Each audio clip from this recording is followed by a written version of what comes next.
સૌને નમસ્કાર. જય જલારામ.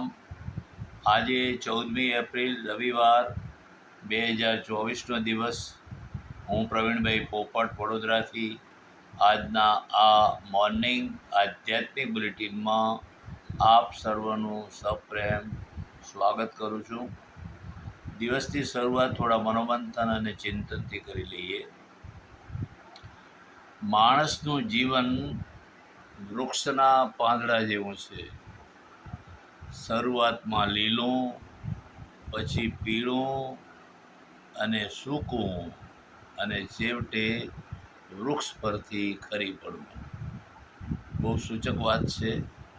માણસના જીવનની 3 અવસ્થાઓ: બાલ્યાવસ્થા, યુવાવસ્થા અને વૃદ્ધાવસ્થા. આપણે જાણીએ છીએ તેમ માણસનું બાળપણ એ લીલા પાંદડા જેવું છે. જ્યારે કોઈ વૃક્ષ ઉપર સરસ મજાનું પાંદડું ફૂટે, એનો કૂણો કૂણો પાંદડું બહાર નીકળે ત્યારે કેટલું સુંદર અને રૂપાળું લાગે છે. આપણને જોઈને ખૂબ ગમે છે. તેમ માણસનું બાળપણ પણ તેવા પ્રકારનું છે. જ્યારે કિલકિલાટ કરતું બાળક હસતું, કૂદતું, ઓસરીઓ આંગણામાં ફરતું, રમકડાં હાથમાં લેતું અને પપ્પા પપ્પા, મમ્મા મમ્મા કરતું ફરે, ત્યારે આપણને કેટલો બધો આનંદ થાય. એ બાળકને તેડી લઈએ, આપણે વ્હાલથી ચૂમી ઉઠીએ. માણસનું બાળપણ એવું જ છે.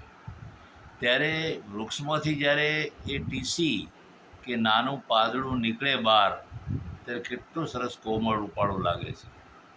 માણસે આ જીવનની અંદર 3 પ્રકારની જે બાબત, 3 અવસ્થાઓ પસાર કરવાની છે, એમાંની પહેલી અવસ્થા એ બાળપણ છે. વૃક્ષના લીલાછમ પાંદડા જેવી વાત છે.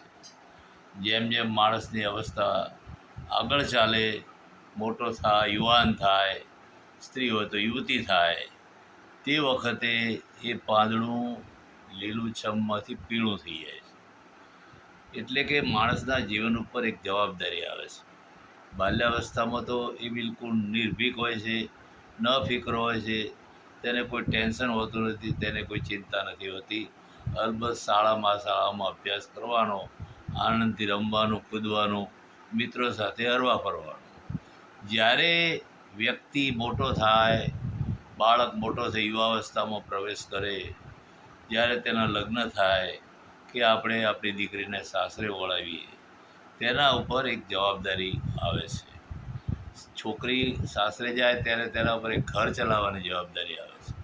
પારકાને પોતાના કરવાના, બધાની વચ્ચે કોઈના મહેનતાણા પણ સહન કરવાના, પોતાના પિયરને યાદ આવે તો પણ એ ભૂલી જઈને સાસરામાં બરાબર મગ્ન થઈ જવાનું. પુરુષ જ્યારે યુવાન થાય ત્યારે એની પત્ની આવે ઘરમાં, બાળકો પેદા થાય, પોતાના માટે રોજીરોટીનો પ્રશ્ન ઊભો થાય, ઘર ચલાવવાનો પ્રશ્ન ઊભો થાય, ત્યારે એ માણસ એ પાંદડું, લીલુંછમ પાંદડું પીળું થઈ જાય છે. એના માટે જવાબદારી પેદા થાય છે. આ જવાબદારી વહન કરીને પછી માણસ ઉંમરલાયક થાય છે. 50 કે 60 કે 70 વર્ષની ઉંમરે પહોંચેલો વૃદ્ધ થઈ જાય છે. ત્યારે વૃક્ષ પરનું પાંદડું એકદમ સૂકું થઈ ગયું હોય છે. આપણે એક સરસ મજાની વાત પહેલાં સાંભળેલી કે જે પાંદડું નવું નીકળે છે ત્યારે એ પેલા સૂકા પાંદડાને જોઈને હસે છે.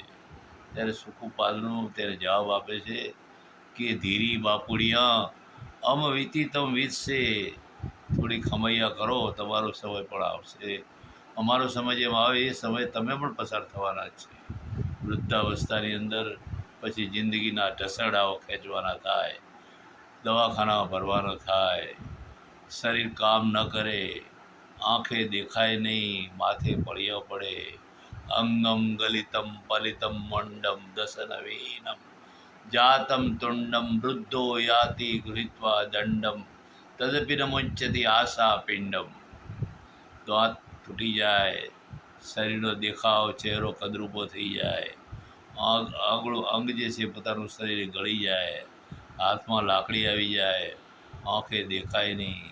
આ બધી વૃદ્ધાવસ્થાની નિશાનીઓ છે. તેને પોતાનો ભૂતકાળ યાદ આવે તો પણ એ કશું જ કરી ના શકે. લાકડીના ટેકે ટેકે મૃત્યુની રાહ જોતા એવા વૃદ્ધોને આપણે જોઈએ છીએ. ત્યારે આપણને વૃક્ષ પર પેલા સૂકા પાંદડાની યાદ આવે છે, અને એ સૂકું પાંદડું પવનનો ઝપાટો આવે એટલે ખરી પડે. તેમ માણસના જીવનની અંદર પણ એક મૃત્યુની થપાટ આવે ત્યારે માણસ ખરી પડે.